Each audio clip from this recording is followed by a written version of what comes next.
여러분, 치매에 걸린 시어머니를 혼자 두고 사라진 며느리가 있습니다. 이웃들은 그 여자를 인간 말종이라 불렀어요. 하지만 과연 그럴까요? 오늘은 그 며느리 미영 씨의 이야기를 들려드리겠습니다. 과연 누가 진짜 피해자일까요? 새벽 5시, 미영은 어김없이 눈을 떴습니다. 시어머니 방에서 들려오는 신음소리 때문이었거든요. 벌써 30해째 반복되는 일상이었습니다. 결혼한 지 1년 만에 시아버지가 돌아가시면서 미영의 인생은 완전히 바뀌었어요. 갓 20살이던 새댁이 홀로 남은 시어머니를 모셔야 했거든요. 어머님, 일어나세요. 기저귀 갈아드릴게요. 미영은 조용히 시어머니를 깨웠습니다. 하지만 시어머니는 미영의 손을 뿌리치며 소리를 질렀어요. 누구야? 누가 남의 집에 들어와서 이래? 이미 익숙한 반응이었습니다. 치매가 시작된 지 벌써 몇 해가 흘렀거든요. 미영은 참을성 있게 기저귀를 갈아주고 시어머니의 몸을 깨끗하게 닦아드렸습니다. 60이 넘은 나이에도 미영의 손은 시어머니를 돌보느라 거칠어져 있었어요. 한때는 피아노를 칠 정도로 고운 손이었는데 말이죠. 아침 7시 미영은 시어머니의 약을 정리했어요. 혈압약, 당뇨약, 치매 진행을 늦추는 약까지 총 8가지였습니다. 하나라도 빠뜨리면 안 되는 소중한 약들이었거든요. 미영은 작은 약통에 요일별로 약을 나누어 담았어요. 의사가 알려준 복용법을 수첩에 꼼꼼히 적어놨습니다. 어머님, 약 드세요. 약이 뭐야? 나 안 아픈데? 매번 같은 신랑이었습니다. 미영은 약을 요구르트에 섞어서 간신히 먹였어요. 때로는 1시간이 넘게 걸리기도 했습니다. 시어머니가 약을 뱉어내거나 삼키기를 거부했거든요. 그리고 나서야 자신의 아침을 챙길 수 있었습니다. 대부분 식은 밥에 김치 한 점이 전부였어요. 미영의 하루는 그렇게 시작되었어요. 시어머니를 목욕시키고 식사를 도와드리고 산책을 시켜드렸습니다. 시어머니는 하루에 3번씩 옷을 갈아입혀야 했어요. 실수를 자주 하셨거든요. 미영은 매번 옷을 빨고 침구를 갈고 방을 청소했습니다. 오후에는 동네 마트에서 파트타임 일을 했어요. 병원비와 간병비를 벌기 위해서였거든요. 마트에서 일할 때만이 미영에게는 유일한 휴식 시간이었습니다. 다른 사람들과 대화할 수 있는 시간이었거든요. 하지만 그마저도 시어머니 걱정 때문에 마음이 편하지 않았어요. 혹시 집에서 넘어지시거나 실종되지는 않을까 하는 불안감이 항상 있었습니다. 남편 준호는 회사 일이 바빠서 도움을 줄 수 없었습니다. 아니, 정확히는 도움을 주려고 하지 않았어요. 여보, 조금만 더 참아. 어머니가 이러시는 것도 얼마 안 남았을 거야. 준호는 항상 같은 말만 반복했어요. 하지만 미영에게는 얼마 안 남았다는 시간이 너무 길게 느껴졌습니다. 벌써 몇 년째 같은 말을 듣고 있었거든요. 때로는 준호가 출장을 간다며 며칠씩 집을 비우기도 했어요. 그럼 미영은 완전히 혼자서 시어머니를 돌봐야 했습니다. 그런데 최근 들어 시어머니의 증상이 더 심해졌어요. 미영을 향해 이상한 말들을 하기 시작했거든요. 저 여자가 내 돈을 훔쳐갔어. 도둑년이야. 처음에는 치매 때문이려니 했습니다. 하지만 시어머니의 말이 점점 구체적이고 악의적으로 변해갔어요. 내 통장을 숨겨놨어. 전현이 내 재산을 노리고 있다고. 시어머니는 이웃들에게도 같은 말을 하기 시작했어요. 마트에서 장을 볼 때마다 사람들의 시선이 이상하다고 느꼈습니다. 수군거리는 소리도 들렸어요. 그 집 며느리가 시어머니 돈에 손대나? 그래서 그렇게 지극정성인가? 미영은 억울했지만 참았습니다. 치매 환자의 말에 감정적으로 반응하면 안 된다는 걸 알고 있었거든요. 하지만 마음속 깊은 곳에서는 불안함이 자라나고 있었어요. 30해 동안 희생해온 자신의 인생이 한순간에 무너질 수도 있다는 두려움이었습니다. 어느 날 저녁 시어머니가 미영을 향해 소리쳤습니다. 너 같은 년 때문에 우리 집안이 망했어. 당장 나가. 그 순간 미영의 가슴이 철렁했어요. 시어머니의 눈에는 치매 환자의 혼란이 아닌 진짜 증오가 담겨 있었거든요. 마치 모든 게 계획된 것처럼 말이에요. 그때 미영은 느꼈습니다. 뭔가 잘못되고 있다는 걸 말이에요. 그날 밤 미영은 잠을 이룰 수 없었습니다. 시어머니의 차갑던 눈빛이 계속 머릿속을 맴돌았거든요. 새벽이 되어서야 겨우 잠이 들었는데 갑자기 집안이 난리가 났어요. 시계를 보니 새벽 4시였습니다. 어머니가 없어졌어. 준호의 다급한 외침에 미영이 벌떡 일어났습니다. 시어머니 방은 텅 비어 있었고 현관문이 활짝 열려 있었어요. 겨울 추위가 집 안으로 파고들고 있었습니다. 언제부터 없어지신 거야? 모르겠어. 방금 화장실 갔다 와서 확인했는데 안 계셔. 미영과 준호는 급히 옷을 갈아입고 동네를 뒤졌습니다. 한겨울 새벽에 치매 환자가 실종되면 생명이 위험할 수도 있었거든요. 미영의 가슴은 두근거렸어요. 만약 시어머니께 무슨 일이라도 생긴다면 자신이 모든 책임을 져야 할 것 같았거든요. 다행히 시어머니는 근처 공원 벤치에서 발견되었어요. 하지만 옷차림이 너무 추웠습니다. 얇은 잠옷에 슬리퍼만 신고 계셨거든요. 미영이 급히 담요를 가져와 감싸드렸어요. 어머님, 추우셨죠? 집에 가요. 하지만 시어머니는 미영을 밀쳐냈습니다. 내가 왜 너 따라가야 해? 넌 누구야? 그때 이웃들이 하나둘씩 나와서 구경하기 시작했어요. 새벽 소동 때문에 잠에서 깬 거였습니다. 곧 누군가 경찰에 신고했고 파출소에서 경찰이 도착했어요. 어르신, 괜찮으세요? 다치신 곳은 없고요? 경찰관이 시어머니 상태를 확인했습니다. 그런데 문제는 그 다음이었어요. 시어머니가 갑자기 미영을 가리키며 소리쳤습니다. 저 여자가 날 때렸어. 집에서 나가라고 했다고. 순간 주변이 조용해졌어요. 새벽 찬 공기 속에서 시어머니의 목소리만 울려 퍼졌습니다. 모든 사람들의 시선이 미영에게 쏠렸어요. 이웃들의 눈빛이 갑자기 차가워졌습니다. 어머님, 그런 일 없어요. 제가 언제 어머님을... 거짓말하지 마. 매일 나를 괴롭혔어. 시어머니의 목소리는 또렷했어요. 치매 환자라고는 믿기 어려울 정도로 말이에요. 오히려 평소보다 더 정확하고 구체적이었습니다. 경찰관이 미영에게 다가왔어요. 혹시 어르신과 갈등이 있으셨나요? 아니에요. 정말 그런 일 없어요.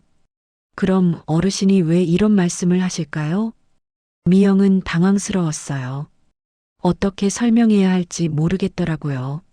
시어머니의 치매 증상에 대해 말하자니 마치 시어머니를 나쁘게 만드는 것 같았거든요. 하지만 시어머니의 증언은 더욱 구체적이었습니다. 전현이 내 밥에 이상한 약을 넣어.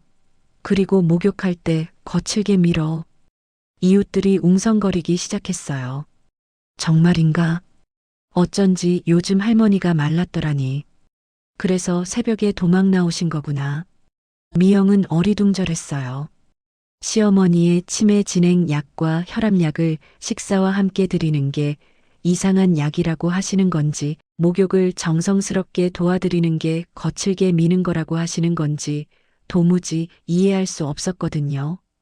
더 충격적인 건 준호의 반응이었습니다. 여보, 정말 그런 일 없어? 당신도 날 의심하는 거야? 아니야. 하지만 어머니 말씀이 너무 구체적이잖아. 준호의 목소리에는 확신이 없었어요. 마치 아내보다 어머니 말을 더 믿는 것 같았습니다. 그동안 미영이 어떻게 시어머니를 돌봐왔는지 누구보다 잘 알고 있으면서도 말이에요. 경찰은 미영에게 몇 가지 질문을 더했어요. 평소에 스트레스 많이 받으시죠? 그건 당연하죠. 하지만 그렇다고 어머님을 간병하다가 실수할 수도 있는 거잖아요. 경찰관도 시어머니 편을 드는 것 같았어요. 미영은 절망감이 밀려왔습니다. 그날 저녁 신우이 영희도 부랴부랴 달려왔어요. 영희는 얼굴이 굳어진 채 미영을 매섭게 쳐다보았습니다. 형수, 어머니한테 정말 그런 짓 안 했어요? 영희야, 언니가 언제 그랬다고. 어머니가 거짓말하실 분이 아닌데 치매라고 해서 모든 말이 거짓은 아니잖아요. 영희의 말에 미영은 더욱 당황스러웠어요. 영희는 평소에 어머니 간병을 전혀 도와주지 않으면서 이럴 때만 나타나서 미영을 의심하고 있었거든요. 영희야, 난 정말. 형수, 솔직히 말해봐요. 어머니 때문에 힘들었죠? 그래서 화를 낸 적 있죠? 미영은 할 말을 잃었어요. 힘들지 않았다고 하면 거짓말이고 힘들었다고 하면 학대했다는 증거가 될 것 같았거든요. 그날 밤부터 소문이 퍼지기 시작했습니다. 그 집 며느리가 치매 시어머니를 학대했대. 어쩐지 평소에도 좀 차갑더라니. 30해 동안 지극정성이었는데 갑자기 왜 그럴까? 치매 걸리니까 이제 귀찮아진 거 아냐? 동네 사람들의 수군거림이 미영의 귀에 들려왔어요. 마트에서 일할 때도 사람들의 시선이 따가웠습니다. 어떤 손님은 아예 미영이 계산하는 것을 피하기도 했어요. 일주일 후 구청에서 연락이 왔어요. 노인 학대 신고가 접수되어 조사를 실시하겠습니다. 미영의 세상이 무너져 내리기 시작했습니다. 30해 동안 희생해가며 시어머니를 모셨는데 이제는 학대범으로 몰리고 있었거든요. 그날 밤 준호가 심각한 표정으로 말했습니다. 여보, 어머니 말이 정말 맞는다면 나도 널 믿을 수가 없어. 미영은 그 말에 더 이상 아무 말도 할 수 없었어요. 가장 가까운 사람마저 자신을 의심하고 있었거든요. 구청 조사가 시작되었습니다.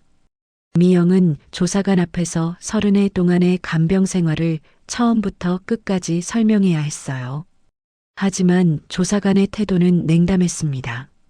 간병 스트레스로 인해 실수가 있었을 수도 있잖아요. 어르신 말씀이 너무 구체적인데요. 조사관의 말이 마치 미영을 이미 범죄자로 취급하는 것 같았습니다. 정말 그런 일 없어요. 제가 어머님을 학대할 이유가 뭐가 있겠어요? 30해 동안 정성껏 모셔왔는데 그게 오히려 문제일 수도 있어요. 너무 오래 간병하다 보면 지치잖아요. 조사관은 미영의 말보다 시어머니의 증언을 더 신뢰하는 것 같았어요. 치매 환자라고 해서 모든 증언이 무효한 건 아니라는 게 그들의 입장이었거든요. 며칠 후 또 다른 충격이 기다리고 있었어요. 시어머니를 더 이상 집에서 돌볼 수 없다는 의사의 판단이 내려진 거였습니다. 어머니를 요양병원에 보내는 게 좋겠어. 준호의 말에 미영은 복잡한 감정이 들었어요. 안도감과 동시에 깊은 배신감을 느꼈습니다. 결국 자신이 30해 동안 해온 모든 일이 아무 의미 없다는 뜻처럼 느껴졌거든요. 시어머니가 병원으로 가신 후 집안 분위기는 더욱 차가워졌어요. 준호는 미영과 대화를 피했고 밤늦게 들어와서는 술을 마시며 한숨만 쉬었습니다. 신우이 영희는 아예 연락을 끊었어요. 평소에 안부 전화 한 번 하지 않던 사람이 말이에요. 어느 날 저녁 영희가 갑자기 집으로 찾아왔어요. 얼굴에는 차가운 표정이 가득했습니다. 형수, 어머니 병원비는 형수가 내는 게 맞죠? 영희야, 그게 무슨 소리야? 어머니를 그렇게 만든 건 형수잖아요. 당연히 책임져야죠. 미영은 어이가 없었어요. 자신이 시어머니를 학대했다는 근거도 없으면서 벌써 죄인 취급을 하고 있었거든요. 나는 어머님께 잘못한 일이 없어. 증거가 있나요? 어머니 말씀이 증거잖아요. 그리고 형수도 인정했잖아요. 힘들었다고. 힘든 것과 학대하는 것은 다르잖아. 그럼 어머니가 왜 그런 말씀을 하셨겠어요? 멀쩡한 분이 갑자기 거짓말을 하시겠어요? 영희는 이미 마음을 정한 것 같았어요. 미영이 뭘 말해도 들으려 하지 않았습니다. 그날 밤 미영은 홀로 앉아 지난 30해를 돌아봤습니다. 새벽마다 기저귀를 갈아주고 약을 챙겨드리고 병원에 모셔다 드리고 과연 그 모든 일이 학대였을까요? 자신이 뭘 잘못했는지 도무지 알 수 없었어요. 미영은 자신의 옛날 수첩들을 꺼내보았어요. 시어머니 간병을 시작하면서부터 꼼꼼히 기록해둔 일기들이었습니다. 병원 갈 날짜, 복용 약물, 건강 상태, 식사량까지 모든 게 빠짐없이 적혀 있었어요. 미영은 정말 성실한 며느리였습니다. 그리고 몇 년 전부터 시작된 이상한 기록들도 있었습니다. 어머님이 며느리 욕하심, 이유 모름, 어머님이 돈 이야기 자꾸 꺼내심, 불안해하심, 어머님이 나를 도둑이라고 하심, 이웃들에게까지, 어머님이 밤에 중얼거리심, 집은 내 거야 반복. 미영은 깨달았어요. 시어머니의 이상한 행동이 하루 이틀 일이 아니었다는 걸 말이에요. 치매 증상이라고 하기에는 너무 체계적이고 의도적이었어요. 그날 밤 미영은 중요한 결심을 했습니다. 도망가는 게 아니라 진실을 밝히고 떠나자. 미영은 그동안 모아둔 모든 기록들을 다시 정리하기 시작했어요. 간병 수첩, 병원 영수증, 약국 기록, 그리고 시어머니의 이상한 발언들을 몰래 녹음해둔 파일들까지 말이에요. 다음 날 아침 미영은 마지막으로 시어머니 방을 정리했어요. 그러다가 서랍 깊숙한 곳에서 이상한 메모를 발견했습니다. 며느리 쫓아내기 계획. 미영의 손이 떨렸어요. 그 메모에는 날짜별로 계획이 적혀 있었거든요. 1단계 마이너스 도둑이라고 소문내기. 2단계 마이너스 학대당했다고 주장하기. 3단계 마이너스 병원에 증언하기. 미영은 충격에 말을 잃었어요. 모든 게 계획적이었던 거예요. 시어머니의 치매는 연기였고 자신은 완벽하게 속아 넘어간 거였습니다. 미영은 다음 날 아침 일찍 요양병원을 찾아갔습니다. 시어머니를 면회하러 간 게 아니라 사회복지사를 만나러 간 거였어요. 손에는 전날 발견한 메모와 지난 몇 년간의 기록들을 담은 파일을 들고 있었습니다. 안녕하세요. 김미영이라고 합니다. 아, 어르신의 며느리분이시군요. 어떻게 오셨어요? 사회복지사 김 선생님은 중년 여성으로 따뜻한 인상이었어요. 어머님의 과거 진료 기록을 좀 확인하고 싶어서요. 그리고 보여드릴 게 있어요.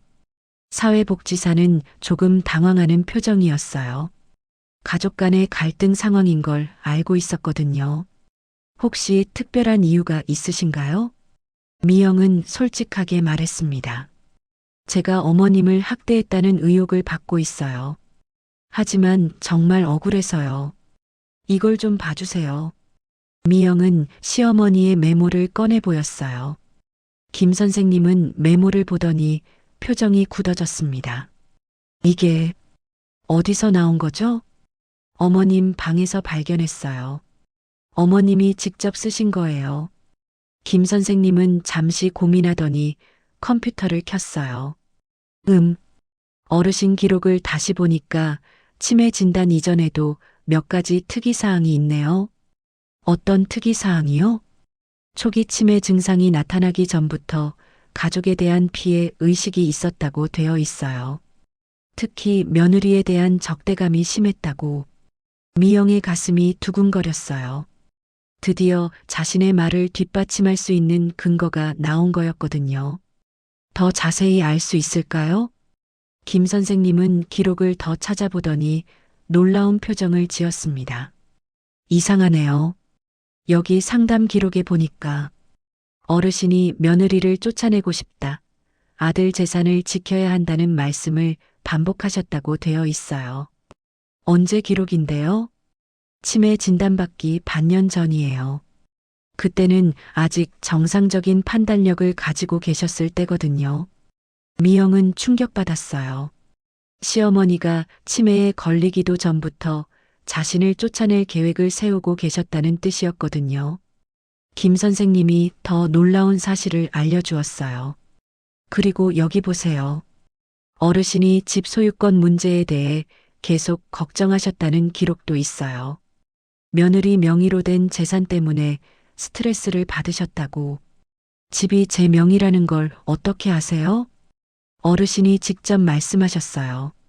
시아버지가 돌아가시면서 며느리에게 물려주셨다고, 그게 못마땅하다고. 미영은 그제서야 모든 상황이 이해되기 시작했어요. 시어머니의 목적은 처음부터 집이었던 거예요. 이 기록들 사본을 받을 수 있을까요? 가족 간의 분쟁 해결을 위한 거라면 가능할 것 같아요. 하지만 정식 절차를 거쳐야 해요. 미영은 그날 소중한 서류들을 신청했어요. 작은 단서였지만 처음으로 자신의 말이 맞을 수 있다는 증거였거든요. 집에 돌아와서 미영은 준호에게 그 기록을 보여줬습니다. 여보, 이것 좀 봐. 어머니가 치매 걸리기 전부터 날 쫓아내려고 했던 거야. 하지만 준호의 반응은 여전히 차가웠어요. 이게 뭘 증명하는데? 어머니가 나이 드시면서 마음이 바뀌실 수도 있는 거잖아. 그래도 내가 학대했다는 증거는 아니지 않아? 여보, 지금 어머니를 나쁜 사람으로 만들려고 하는 거야? 치매 환자한테 그럴 수는 없어. 미영은 한숨을 쉬었어요. 남편조차 자신의 편이 되어주지 않았거든요. 하지만 미영은 포기하지 않았어요. 그날 밤 혼자 더 많은 자료를 찾아봤습니다. 시어머니의 예전 통화 기록, 이웃들과의 대화 내용, 그리고 자신이 몰래 녹음해둔 파일들까지 말이에요. 녹음 파일들을 다시 들어보니 놀라운 사실들이 드러났어요. 시어머니가 혼자 있을 때 중얼거린 말들이었습니다. 곧 전현도 집에서 나가겠지. 계획대로 되고 있어. 이제 조금만 더 연기하면 돼. 다들 속아 넘어가고 있어. 미영은 소름이 돋았어요. 시어머니의 치매는 완전한 연기였던 거예요. 다음 날 미영은 요양병원에 다시 찾아가서 간병사들과 대화해 봤어요. 어머님이 평소에 어떠세요? 이상해요. 사람 없을 때는 멀쩡하게 행동하시다가 가족이 오시면 갑자기 치매 환자처럼 행동하세요. 간병사의 말에 미영은 확신을 가졌어요. 조금씩이지만 진실의 조각들이 모이고 있었거든요. 미영이 진실을 찾아 나서자 신우이 영희의 공격은 더욱 거세졌습니다. 영희는 마치 미영의 행동을 감시하고 있다는 듯이 빠르게 대응했어요. 형수가 지금 뭐 하는 거예요? 어머니 욕하려고 병원 기록까지 뒤지고. 영희는 준호에게 매일같이 전화를 걸어서 따졌어요. 오빠, 형수 좀 말려요. 어머니가 요양병원에서 얼마나 힘들어 하시는데. 이제는 아예 병원 사람들한테까지 어머니를 나쁜 사람으로 만들려고 하고 있어요. 미영은 억울했지만 참았습니다. 하지만 영희의 다음 행동은 도를 넘었어요. 며칠 후 미영이 일하는 마트에 영희가 나타난 겁니다. 사장님, 저희 형수 일 그만두게 해주세요. 마트 사장은 당황했어요. 왜요? 미영 씨가 무슨 문제라도. 치매 시어머니 학대한 사람이에요. 구청에서 조사까지 나온 일이었어요. 뉴스에도 나올 뻔했다고요. 사장은 더욱 당황했어요. 미영은 성실한 직원이었거든요. 정말인가요? 미영 씨는 그런 사람 같지 않은데. 병원에 입원까지 시켰는걸요. 어머니가 직접 학대당했다고 증언했어요. 이런 사람 계속 두시면 가게 이미지에 안 좋을 것 같은데요. 미영은 그 자리에서 해고 통보를 받았습니다. 30해 동안 시어머니 간병하느라 제대로 된 직장을 가져본 적도 없는데 이제는 일할 곳마저 잃게 된 거였어요. 미영 씨, 죄송해요.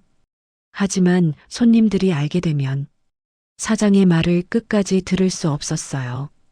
미영은 고개만 숙이고 집으로 돌아왔습니다. 그날 저녁 더 큰 충격이 미영을 기다리고 있었습니다. 온라인 커뮤니티에 실명을 거론한 글이 올라온 거예요.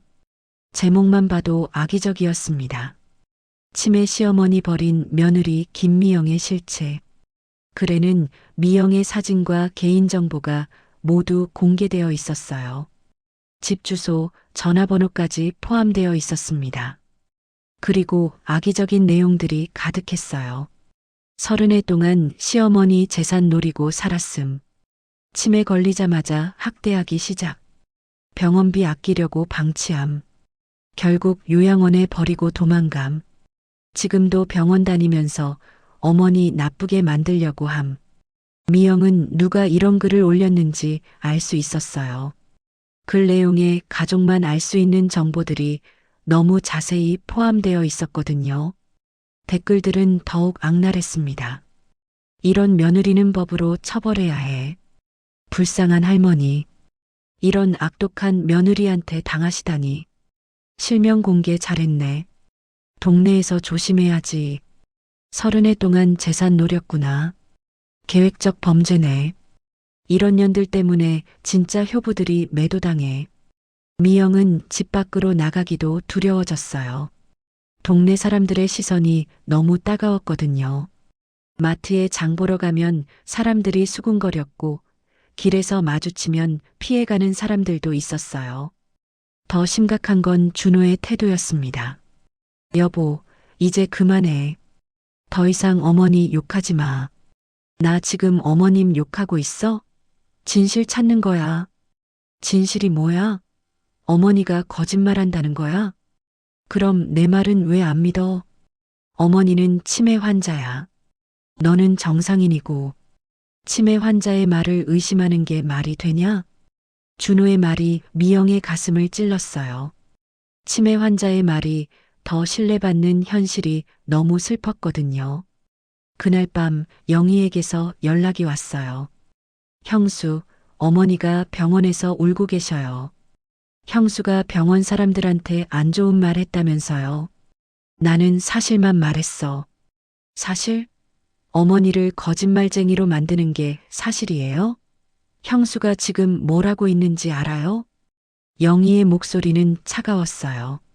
어머니가 지금 너무 힘들어 하세요. 치매 걸리신 분이 이런 스트레스까지 받아야 해요? 미영은 할 말을 잃었어요. 무엇을 해도 자신이 나쁜 사람이 되는 상황이었거든요. 그날 밤 미영은 작은 가방 하나에 짐을 쌌어요. 더 이상 이 집에 있을 수 없다는 생각이 들었거든요. 통장 잔고는 거의 바닥이었지만 자존심만큼은 지키고 싶었어요.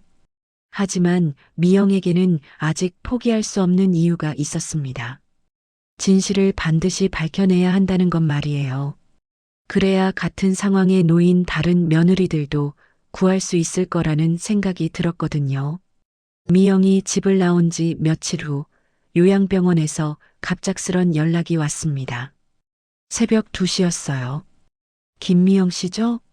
어머님 때문에 급히 연락드려요. 무슨 일이세요? 어머님이 간병사를 폭행하시는 일이 발생했어요. 지금 응급실에 계세요. 미영은 급히 병원으로 달려갔어요. 로비에는 이미 준호와 영희가 와 있었습니다. 두 사람의 표정은 당황스러워 보였어요. 폭행당한 간병사는 얼굴에 긁힌 자국을 만지며 말했어요. 갑자기 저를 때리시면서 이상한 말씀을 하셨어요. 어떤 말씀을요? 저 며느리만 없으면 이 집은 다 내 거라고. 며느리 죽여버리겠다고. 그리고 계획대로 되고 있다고. 그 순간 미영은 등골이 오싹했어요. 시어머니의 말이 너무 구체적이고 의도적이었거든요. 간병사가 계속 말했어요. 그런데 더 이상한 건 어르신이 저한테는 완전히 정상적으로 말씀하시더라고요. 치매 환자 같지 않게 논리적이고 체계적이었어요. 준호와 영희가 서로 눈치를 보았어요. 어머님 상태는 어떠세요? 의사가 설명했습니다. 치매 환자 중에서도 특이한 케이스예요. 인지검사 결과를 보니까 실제로는 치매가 그렇게 심하지 않으세요. 그게 무슨 의미인가요? 예를 들어 며느리에 관한 이야기할 때는 아주 논리적이고 체계적이에요. 마치 계획을 세운 것처럼요. 하지만 다른 일반적인 질문에는 치매 증상을 보이시거든요. 미영은 의사의 말에 주목했어요. 혹시 CCTV 같은 건 없나요? 있어요. 환자 안전을 위해서 각 병실마다 설치되어 있거든요. 미영은 CCTV 영상을 요청했어요. 처음에는 개인정보 보호 때문에 거절당했지만 간병사 폭행 사건과 관련된 증거 자료라고 하니 볼 수 있게 되었습니다. 영상 속 시어머니는 놀라웠어요. 아무도 없을 때는 멀쩡하게 행동하다가 사람이 나타나면 갑자기 치매 환자처럼 행동했거든요. 마치 연기하는 것 같았어요. 더 충격적인 장면도 있었어요. 시어머니가 간병사에게 말하는 모습이었습니다. 저 며느리만 없으면 이 집은 다 내 거야. 계획대로 되고 있어. 벌써 직장에서도 잘렸다더라. 시어머니는 미영이 해고당한 사실까지 알고 있었어요. 그리고 그걸 기뻐하고 있었습니다. 조금만 더 연기하면 돼. 이제 이혼까지 하게 만들어야지. 영상 속 시어머니는 완전히 정상인이었어요. 치매 환자의 모습은 전혀 찾아볼 수 없었습니다. 준호와 영희도 그 영상을 봤어요. 두 사람은 아무 말도 할 수 없었습니다. 이게 뭐야? 영희가 떨리는 목소리로 말했어요. 어머니가 정말 연기를 하셨던 거예요? 의사가 차분히 설명했습니다. 어르신이 의도적으로 치매 증상을 과장하고 계신 것 같습니다. 실제로는 인지 능력이 상당히 남아 있어요. 이런 경우를 가성 치매라고도 하는데 특정 목적을 위해 치매를 연기하는 경우예요. 그날 오후 구청 조사관도 병원을 방문했어요. CCTV 영상과 의사의 소견을 본 조사관은 결론을 내렸습니다. 며느리 학대 혐의는 전면 무혐의입니다. 오히려 어르신의 허위 진술과 가족들의 방조 정황이 드러났네요. 방조요? 가족들이 어르신의 거짓 증언을 믿고 피해자를 2차 가해한 정황이 있습니다. 조사관은 준호와 영희를 향해 말했어요. 특히 온라인 실명 공개나 직장 해고, 유도 같은 행위는 법적 책임을 질 수 있습니다. 첫 번째 판이 완전히 뒤집힌 순간이었어요. 무혐의 판정이 나온 후에도 미영은 의문이 남았어요. 시어머니가 왜 이런 극단적인 일을 벌였을까 하는 것이었거든요. 며칠 후 요양병원 사회복지사 김 선생님이 미영에게 중요한 연락을 했습니다. 더 중요한 걸 발견했어요. 어르신과의 상담 기록을 처음부터 다시 찾아보니까. 뭘 발견하셨어요? 어르신이 치매 진단받기 전에 변호사를 여러 번 만났다는 기록이 있어요. 그리고 법무사도 만났고요. 변호사요? 네. 재산 관련 상담을 받으셨다고 되어 있어요. 미영은 그제서야 모든 퍼즐이 맞춰지기 시작했어요. 집으로 돌아가서 미영은 오래된 서류들을 뒤졌습니다. 그리고 충격적인 사실을 발견했어요. 결혼할 때 받았던 등기부등본을 다시 꺼내보니 집 소유권이 정말로 미영 명의로 되어 있었던 거예요. 시아버지가 돌아가시면서 며느리에게 집을 물려주신 거였습니다. 그때는 몰랐어요. 준호가 그냥 절차상 그렇게 하는 거야라고 말했었거든요. 하지만 실제로는 시아버지의 유언에 따른 것이었습니다. 미영은 그때서야 모든 상황이 이해되기 시작했어요. 시어머니는 자신의 집이라고 생각했던 곳이 며느리 명의로 되어 있다는 사실을 나중에 알게 된 거였어요. 다음 날 미영은 시아버지가 생전에 다니셨던 변호사 사무실을 찾아갔어요. 시아버지가 왜 저에게 집을 물려주셨는지 알 수 있을까요? 변호사가 설명해 주었어요. 아버님이 며느리분이 너무 고생하신다고 하셨어요. 젊은 나이에 시어머니를 모시느라 자신의 인생을 포기했다면서 최소한 집이라도 보장해주고 싶다고 하셨거든요. 그런 이유가 있었군요. 그리고 아버님이 걱정하셨어요. 시어머니가 며느리를 좋게 보지 않으신다고, 혹시 나중에 집에서 내쫓을 수도 있다고 하시면서요.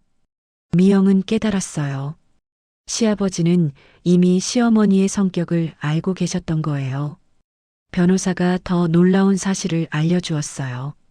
그런데 최근에 시어머니가 이 사무실에 오셨어요. 집 소유권을 되찾을 방법이 있는지 문의하시더라고요. 언제요?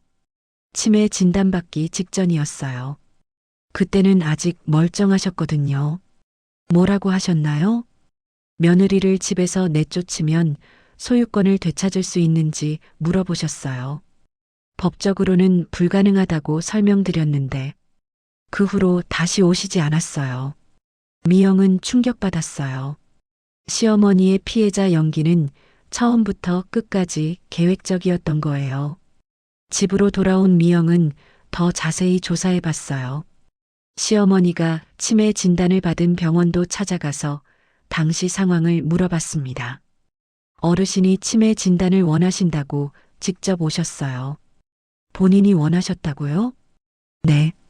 며느리 때문에 스트레스를 너무 많이 받아서 치매가 온 것 같다고 하시더라고요.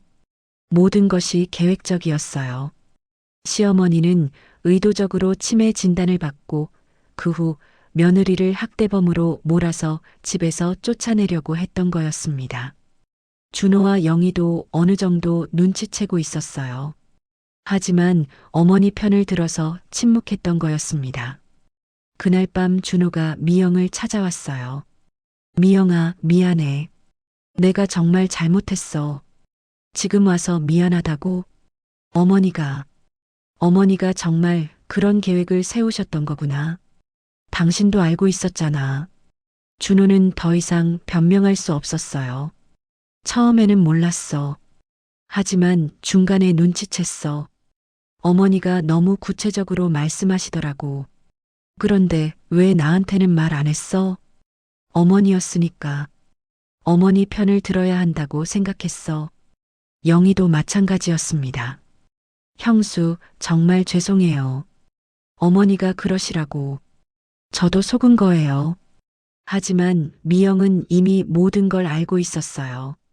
영희가 악성 댓글을 단 것도 직장에서 해고시킨 것도 모두 계획적이었다는 걸 말이에요.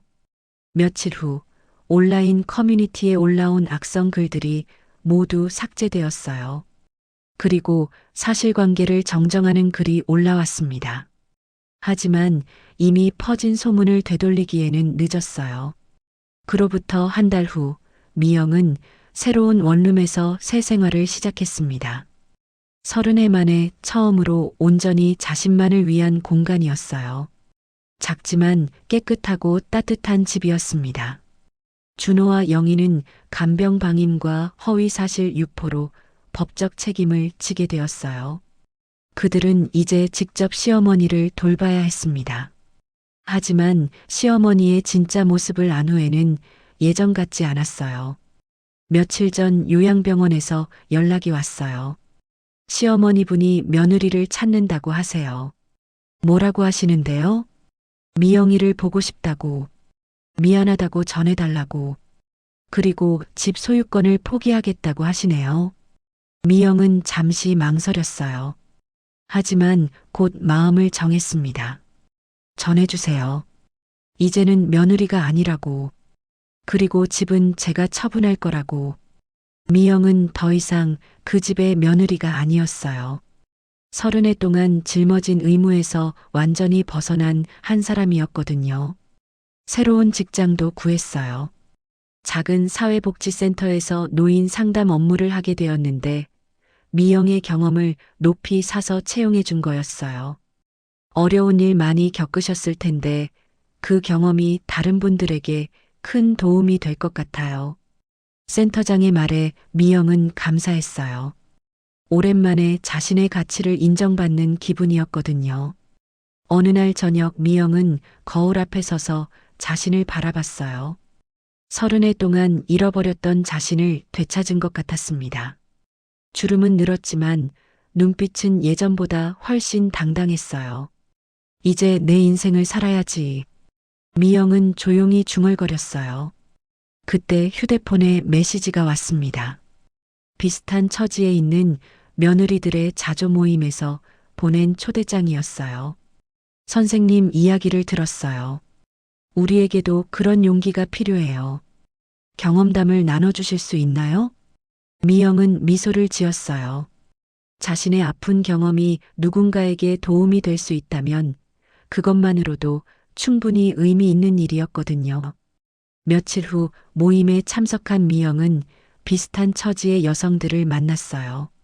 모두가 힘들어하고 있었지만 서로를 위로하며 힘을 내고 있었습니다. 저도 시어머니 때문에 고생이 많았어요. 정말 용기 있으셨어요. 저는 아직도 못 벗어나고 있어요. 어떻게 그런 결심을 하셨어요? 미영은 그들에게 조심스럽게 말했어요. 도망가는 게 아니에요. 자신을 지키는 거예요. 우리도 소중한 사람이거든요. 그날 밤 집으로 돌아온 미영은 오랜만에 일기를 썼어요. 30해 만에 처음으로 자신만을 위한 일기였습니다. 오늘부터 진짜 새로운 시작이다. 더 이상 죄책감에 시달리지 않겠다. 나는 잘못하지 않았다. 미영의 이야기는 점점 많은 사람들에게 전해졌어요. 억울한 며느리들에게는 용기를, 그런 며느리를 둔 가족들에게는 깊은 반성의 기회를 주었거든요. 몇 달 후 미영은 작은 책을 출간했어요. 자신의 경험을 담은 수기였습니다. 제목은 도망간 게 아니라 벗어난 거였습니다 였어요. 책은 많은 사람들에게 읽혔고 미영은 이제 전국 각지에서 강연 요청을 받게 되었어요. 가족 간의 갈등으로 고통받는 사람들에게 희망을 주는 사람이 된 거였습니다. 도망친 게 아니었습니다. 30해 동안 부당하게 짊어진 짐에서 당당히 벗어난 것이었어요. 미영은 이제 진짜 자신의 인생을 시작할 수 있게 되었고 더 많은 사람들이 같은 용기를 낼 수 있도록 돕고 있었습니다. 구독과 좋아요, 댓글은 저에게 큰 힘이 됩니다.